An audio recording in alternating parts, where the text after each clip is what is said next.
Dito tayo magbe-base ma'am sa may battery voltage niya. Ito ma'am hindi po siya percentage voltage po siya. Then mas okay ma'am, pinaka-accurate na pang pag-charge is yung umaandar siya ma'am. Halimbawa ma'am, pinaandar mo siya, syempre bababa po yan. Kung saan siya uminto ma'am, doon po tayo magbe-base ng charging natin ma'am. Pares lang. Same lang rin naman. Then ang charging niyo ma'am, bale ito 48 volts, disregard niyo na lang to ma'am, dito kayo sa 60 volts. Yan. Then ito po yung charging time niya ma'am. Ang pinaka 100% niya ma'am, 66 or 67 po. Pero kadalasan mo lang makikita dyan ma'am, 65 yan.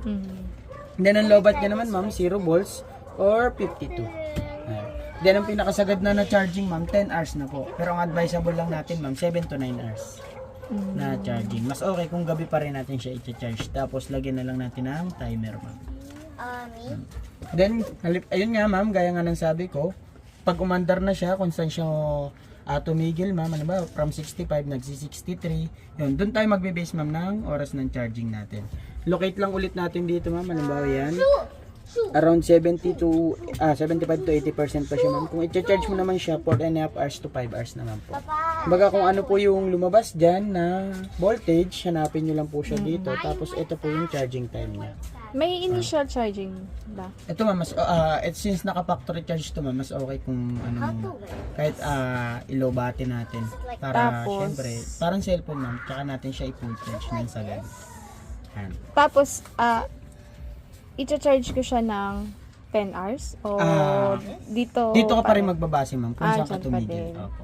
Sabi kasi kanina nung nandun, parang initial charging niya 10 hours? Oh ma'am, yun ma'am. Kaso syempre, mas okay, kung nasagad mo ma'am, nasagad talaga, 10 hours po. Pero Dito ka syempre, pa ma'am, rin, kahit yung first charge mo. mas okay ma'am, dito ka pa rin kasi kahit naka green na po yan sa charger, may pumapasok pa rin po na kuryente dyan na paunti-unti. Kaya hindi rin po na advisable na mag-base tayo sa Yung ilaw ilaw. ng charging. Kahit naka-red siya, no? Apo. Pwede na siyang tanggalin, basta pwede yung naman, oras ma'am. niya. Apo. Kung Hindi kasi gusto mo yung- ma'am, Ano kasi hindi nag-green? yun ma'am. Tinatanggal, hindi na- inoorasan ko ganun na din lang. yun. Ito ma'am, mas malaman mo kung full charge na ba siya talaga. Halimbawa yan, 65 yan ma'am. Locate mo dito yung 65. Ay wala siya. Halimbawa nasa 50 plus, 59, ganyan.